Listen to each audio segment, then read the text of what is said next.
महादंगल की शुरुआत इस सवाल के साथ कि क्या महिला सम्मान के नाम पर देश में हिंदू मुसलमान की सियासत की जा रही है। इस सवाल के पीछे के विवाद की शुरुआत हुई थी 15 दिसंबर को।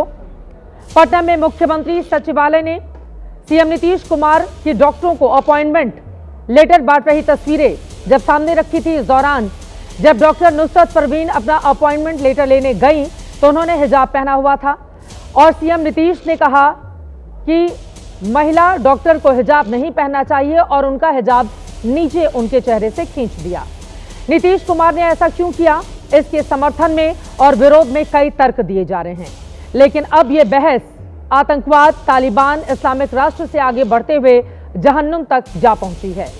केंद्रीय मंत्री गिरिराज सिंह ने तर्क दिया है कि यह उस महिला पर निर्भर है कि वो सरकारी नौकरी को ठुकरा दे या फिर जहन्नुम में जाए, क्योंकि जो नीतीश कुमार ने किया वो बिल्कुल ठीक किया। उन्होंने कहा यह कोई सीरिया नहीं है जब हिजाब लगाकर महिलाएं इस तरह से जाएं। इस बयान ने हिजाब पर हो रहे विवाद की तपिश को और बढ़ा दिया है और बिल्कुल इस बयान की आलोचना और विरोध होनी चाहिए, हो भी रही है। लेकिन गिरिराज सिंह ने आगे जो कहा उसने नई बहस को भी जन्म दिया है। गिरिराज सिंह ने कहा कि अगर कोई नियुक्ति पत्र लेने जा रहा है तो क्या उसे अपना चेहरा नहीं दिखाना चाहिए। अगर आप पासपोर्ट बनवाने जाते हैं तो क्या चेहरा दिखाते हैं या नहीं। जब आप एयरपोर्ट जाते हैं तो चेहरा दिखाते हैं या फिर नहीं। तो फिर यह हंगामा क्यों। दरअसल नीतीश कुमार ने चेहरे से हिजाब नीचे कर दिया। इसके बाद समाज के अलग अलग हिस्से से कई सवाल उठ खड़े हुए हैं।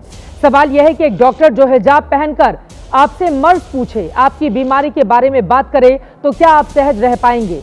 डॉक्टर परवीन यूनानी मेडिसिन की डॉक्टर हैं, क्या वो अपने मरीजों का इलाज चेहरा ढक कर ही करेंगी और क्या इसकी इजाजत है भी। हिजाब विवाद के बहाने अपने अपने सियासी हित साधने की कोशिश हो रही है, लेकिन महिला डॉक्टर ने जहां से पढ़ाई की उस कॉलेज के प्रिंसिपल का दावा है कि इस मामले को बिना वजह तूल दिया जा रहा है और जिस महिला का हिजाब नीचे किया था नीतीश कुमार ने, वो अपनी नौकरी ज्वाइन करेंगी। डॉक्टर प्रवीण के साथ पढ़ने वाली छात्राओं का भी दावा है कि इस मुद्दे को बिना वजह तूल दिया जा रहा है, विवाद बनाया जा रहा है। तो शादी में अब्दुल्ला दीवाना क्यों बन रहे हैं, इस तरह की बातें भी सामने आई हैं। क्या सिर्फ अपने सियासी हित साधने के लिए। महादंगल में आज कई सवालों के साथ चर्चा होगी। नीतीश कुमार के अटपटे तरीके से हिजाब नीचे करने को लेकर सवाल होने चाहिए, मगर क्या हिजाब या घूंघट पहनकर वास्तव में हमारे देश की महिला सशक्त हो सकती है। जब हम आज के भारत में कदम से कदम मिलाकर पुरुषों की बराबरी का दावा करते हैं तो उस समय हम बुर्के या घूंघट की क्या वकालत कर सकते हैं। बाबा साहब आंबेडकर की किताब Pakistan and partition of India जो 1946 में पब्लिश हुई, जिसमें उन्होंने बुर्के या हिजाब पर लिखा कि पर्दा प्रथा के कारण मुस्लिम महिलाओं को अलग थलग रखा जाता है, नमाज पढ़ने के लिए मस्जिद भी नहीं जा सकती और जब भी उन्हें बाहर जाना होता है तो उन्हें बुर्का पहनना होता है। बाबा साहब आंबेडकर अपनी किताब में आगे लिखते हैं कि सड़कों पर बुर्का पहने महिलाओं को देखना भारत में सबसे भयानक नजारों में से एक है। इस तरह के अकेलेपन का मुस्लिम महिलाओं के शारीरिक स्वास्थ्य पर बुरा असर पड़ता है, यह बाबा साहब भीमराव अंबेडकर ने कहा था। अब जब बात निकली है तो बहुत दूर तक जाएगी, लिहाजा कुछ हिस्सों में बुर्के पर बैन लगाने की वकालत भी शुरू हो गई है। पक्ष विपक्ष के तमाम सवालों के साथ आज महादंगल में बड़ी चर्चा करने वाले हैं, लेकिन सबसे पहले बयान और उस पर मचे बवाल को देखिए।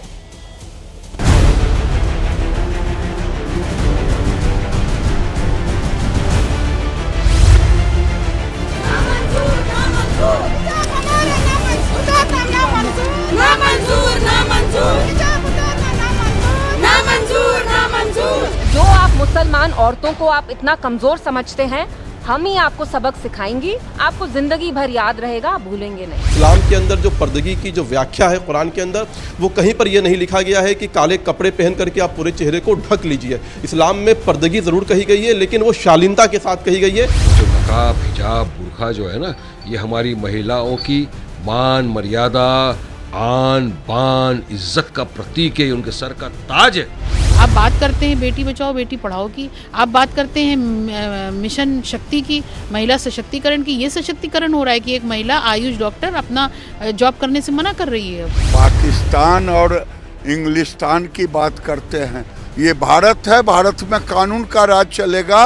नीतीश कुमार ने सही किया, वो रिफ्यूज करे या जहन्नुम में जाए। उन्हें क्या जरूरत महसूस हुई कि किसी औरत के कपड़ों पे वो हाथ लगाए। शिक्षित असमान व्यक्ति को या किसी भी पद पर बैठे अधिकारी को ये अधिकार नहीं है कि वो किसी भी महिला का कोई उसका पल्लू खींचे, उसकी प्राइवेट स्पेस इन्वेड करे, ये अधिकार किसी को नहीं है। नीतीश कुमार जी के नेतृत्व में सदैव हम सब लोगों ने मातृशक्ति को मजबूत करने का काम किया है, सदैव महिलाओं के सम्मान को बढ़ाने का काम किया है। बेटी समझ करके, बहू समझ करके कि भाई काम करने जा रहे हो तो हिजाब लगाने की क्या जरूरत है, इस तरह की बात किए होंगे।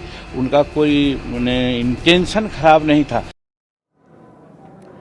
हिजाब का विवाद बढ़ता हुआ चला जा रहा है। हिजाब विवाद पर देश के कुछ हिस्सों में नीतीश कुमार के खिलाफ प्रदर्शन जारी है। नीतीश कुमार के खिलाफ पुलिस में शिकायत की गई है। एसपी पीडीपी की मांग है कि नीतीश कुमार माफी मांगे। अलग अलग बवाल लगातार जारी है, लेकिन इन सब के बीच आपको ये भी बताते चले कि एक हिस्से से खबर ये भी आई है उत्तर प्रदेश के शामली से, जहां पर एक पति ने अपनी पत्नी और 2 बच्चियों का कत्ल इसलिए कर दिया क्योंकि उसकी पत्नी मायके बुर्का पहनकर नहीं गई थी।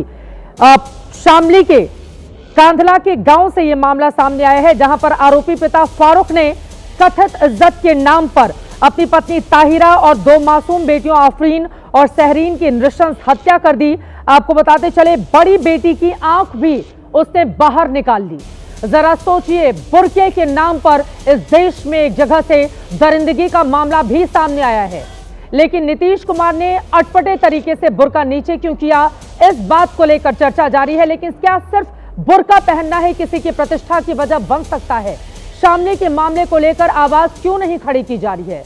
अपनी बेटी की आंख कोई कैसे निकाल सकता है सिर्फ इसलिए क्योंकि मां के साथ वो गई थी और उसकी मां ने बुर्का नहीं पहना था? हम हिंदुस्तान में रहते हैं, भारत में रहते हैं। आधुनिक भारत क्या इस बात की इजाजत दे सकता है? और ऐसे लोग जिनके दिमाग में इतना ज्यादा बुर्के को लेकर अपनी प्रतिष्ठा जुड़ी हुई है, इनके खिलाफ अब किस तरह की कार्रवाई होनी चाहिए? आगे आने वाले वक्त में यह भी नजीर बनाना होगा सरकार को, वरना महिलाओं और बेटियों के साथ इसी तरह का सुलूक होता रहेगा।